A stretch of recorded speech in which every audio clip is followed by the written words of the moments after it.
కరీంనగర్ జిల్లా కేంద్రంలో అభివృద్ధికి మరో అడుగు పడింది.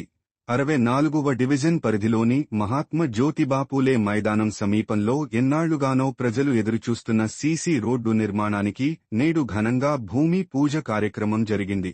ఈ అభివృద్ధి కార్యక్రమానికి మాజీ మంత్రి, కరీంనగర్ ఎమ్మెల్యే గంగుల కమలాకర్ హాజరై ప్రజలతో కలిసి శుభారంభం చేశారు. ప్రతి వీధి అభివృద్ధే లక్ష్యంగా, ప్రజల అవసరాలే అజెండాగా ఎల్లప్పుడూ ముందుండే నాయకుడిగా గంగుల కమలాకర్ మరోసారి నిలిచారు. ఈ కార్యక్రమంలో బీఆర్ఎస్ పార్టీ నగర అధ్యక్షులు చల్ల హరిశంకర్, స్థానిక డివిజన్ మాజీ కార్పొరేటర్ వాల రమణారావు, పార్టీ నాయకులు, కార్యకర్తలు మరియు పెద్ద సంఖ్యలో స్థానిక ప్రజలు ఉత్సాహంగా పాల్గొన్నారు. రోడ్డు సమస్యలతో ఇబ్బందులు పడుతున్న ప్రాంతవాసులకు ఈ సీసీ రోడ్డు ఒక శాశ్వత పరిష్కారంగా నిలవనుంది. అభివృద్ధి అంటే మాటలు కాదు, పని చేసి చూపించడమే అభివృద్ధి అని మరోసారి నిరూపించిన నేత గంగుల కమలాకర్. కరీంనగర్ అభివృద్ధి ప్రయాణంలో ఇలాంటి మరెన్నో కార్యక్రమాలు ముందుగా జరగనున్నాయని ఈ సందర్భంగా నాయకులు తెలిపారు.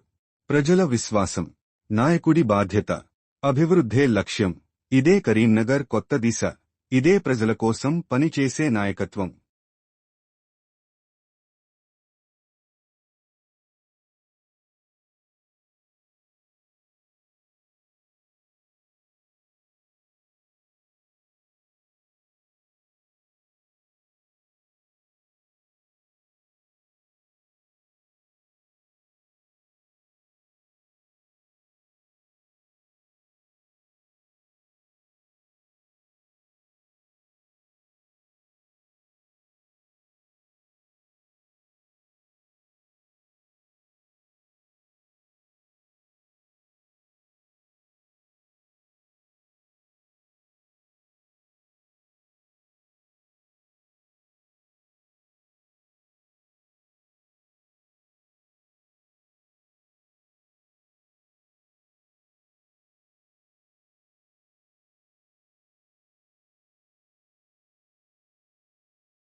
కేసీఆర్ గారు ప్రభుత్వం ఉన్నప్పుడు కరీంనగర్ యొక్క రూపురేఖలు మార్చాలని చెప్పేసి సీఎం అసిస్టెన్స్ కింద 350 కోట్లతో పాటు R&B నుంచి 125 కోట్లతో పాటు స్మార్ట్ సిటీ కింద కూడా కేంద్ర ప్రభుత్వం ఒప్పించి కరీంనగర్ తీసుకురావడం వల్ల ఈరోజు కరీంనగర్ రాష్ట్రంలో ఒక గొప్ప నగరంగా మార్చుకున్నాం. మట్టి రోడ్డు లేని నగరాన్ని మార్చుకున్నాం. ఎటు చూసినా సిమెంట్ రోడ్సే. అద్భుతంగా ఇన్ఫ్రాస్ట్రక్చర్ డెవలప్ చేసుకున్నాం. కానీ దురదృష్టవశాత్తు మళ్ళీ ప్రభుత్వం పోవడం వలన ఈ 2 సంవత్సరాల్లో మేము తెచ్చిన టీఆర్ఎస్ ప్రభుత్వం తీసుకొచ్చిన 350 కోట్ల రూపాయలంగా అర్ధాంతగా 2 సంవత్సరాలు ఆపేసింది. సగం రోడ్ వేసి సగం ఆపేయడం, మిగతా కంటిన్యూ కాకపోవడం, మేము స్టార్ట్ చేసిన నిధులుడంగా ఇవ్వకపోవడం వల్ల ప్రజలు ఇంకా చాలా ఇబ్బంది పడుతున్నారు. కొత్త ప్రభుత్వం వచ్చిన పరిపాలన సజావుగా సాగాలి, డెవలప్మెంట్ ఆపదని కోరుకున్నాం. కానీ కొత్త ప్రభుత్వం వచ్చినాక మేము చేసి తెచ్చిన డబ్బులన్నీ కూడా ఆపేసింది. అయినా పర్వాలేదు, కొన్ని పెండింగ్ వర్క్స్ ఉన్నాయి. అందులో ఇప్పుడు ఇది కూడా సీఎం అసిస్టెన్స్ కింద ఇది circus ground back side road, ఇది చాలా ఇంపార్టెంట్ రోడ్డు.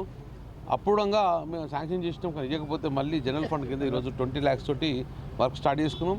కాంట్రాక్ట్ చెప్పాము, తొందరగా కంప్లీట్ చేయండి. ఎందుకంటే ఇవి లింక్ రోడ్స్, ఇవన్నీ కూడా అది సిమెంట్ రోడ్డు ఇది సిమెంట్ రోడ్డు మధ్య లింక్ రోడ్స్ కాబట్టి మా వాలరామరావు గారు ఒప్పించేసి కాంట్రాక్ట్ ఒప్పించేసి ప్రజలకు సౌకర్యార్థం ఉండాలని చెప్పేసి ఈరోజు 20 lakhs రోడ్ స్టార్ట్ చేసినాం. వెనుంటే కంప్లీట్ చేస్తాం.